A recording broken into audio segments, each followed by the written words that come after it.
في البداية حابب اشكر كل الناس اللي قالت كلام ايجابي على فيديو تقديم وسام ابو علي. الفيديو من افضل الفيديوهات فعلا اللي اتعملت على القناة، وكلام الناس الايجابي خلاني فعلا متحمس ان انا اعمل فيديوهات تانية جاية باذن الله. ميزة صفقة وسام ان الناس كلها متفقة عليها، حتى الادارة، حتى كولر، حتى عدل القيعي، كل الناس مؤيدة الصفقة، والحمد لله تمت بنجاح وفي اقل وقت ممكن. صلي بقى على الحبيب ووحد الله ويلا نبدأ. الاهلي في الميركاتو ده عارف هو بيعمل ايه كويس، واولى صفقات الاهلي واللي اعلن عنها فعلا وهو وسام ابو علي. هديك ملخص كل صفقة في حوالي 90 ثانية، ونبدأ الاول كده بوسام ابو علي. ملخص الصفقة ان اللاعب لسه صغير في السن ومش واخد مكان اجنبي في القايمة، لاعب بيتحرك كتير من نوعية محمد شريف، بس اللي بيميزه اكتر انه بيلعب بدماغه كويس قوي. كمان عنده ميزة الالتحام، يعني مش بيلتحم وبيقع على الارض زي لعيبة كتير بنشوفها، لا لاعب قوي جسديا يقدر ينافس اي مدافع، لاعب شويته وبيقدر يسدد من اي مكان برجله اليمين او الشمال. ارقامه ودي اتكلمنا عنها كتير، ارقامه مقبولة لاي مهاجم. مش بقولك انه بيسجل في كل مباراة هدف، بس اللاعب بيسجل في الاوقات المهمة والحاسمة وفي المباريات الكبيرة. اما تاني صفقات الاهلي وهو عمر كمال عبد الواحد، لاعب شايفه متكامل دلوقتي في مركزه، وتقدر تقول كده استوى في مركز الباك رايت، خبرة دولية، وكمان لعب كأس الامم الافريقية الاخيرة وكان احد نجوم المنتخب. مميزات عمر كمال كتيرة، هديك ملخص كده ليها على السريع. هو نسخة اقرب شوية من علي معلول، لاعب سريع ومهاري،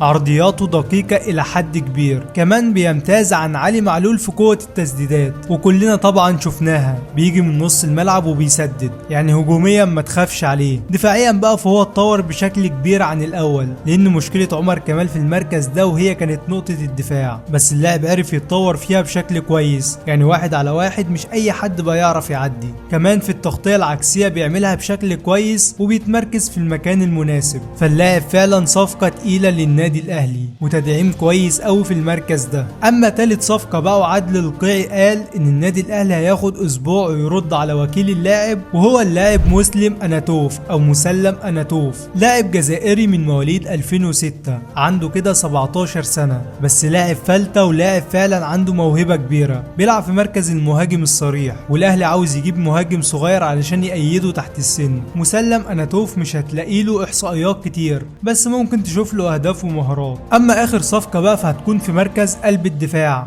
ودي لسه الاهلي بيشوف هيجيب فيها مين. بترشح على الاهلي كذا لاعب من الدوري، والاهلي بيفكر يجيب في مركز قلب الدفاع لاعب فلسطيني، فلسه الكلام برضو شغال. وكمان ممكن النادي الاهلي يتعاقد مع الصفقة من المانيا الموسم ده او في يناير ده، وهو اللاعب مصطفى اشرف. اللاعب في الفترة الاخيرة كان قريب جدا من الانتقال للنادي الاهلي. تعال بقى نشوف تدريبات لاعب النادي الاهلي وسام ابو علي، واللي يفرحك ان كل اللعيبة فرحانة باللاعب وكله عاوزه ينسجم مع النادي الاهلي، يعني الحمد لله مفيش حتة الكره والغل عند لعيبة النادي الاهلي، لان انت عارف انك بتلعب في افضل نادي في افريقيا، فبتبقى واثق انك لو جاهز هتاخد فرصتك 100%. ولسه كمان لما كهربا يرجع من المعسكر هيخلي اللاعب ينسجم اكتر مع اللعيبة والجمهور، ودي ميزة ان يكون عندك لاعب سالك كده زي كهربا، بيخلي اي لاعب جديد يخش في المود وما يحسسوش ان هو في مكان غريب عليه. يعني بالنسبة لي كهربا لو مش هيلعب فوجوده في وسط اللعيبة مهم قوي. تعال بقى نشوف تدريبات لاعب النادي الاهلي وسام ابو علي.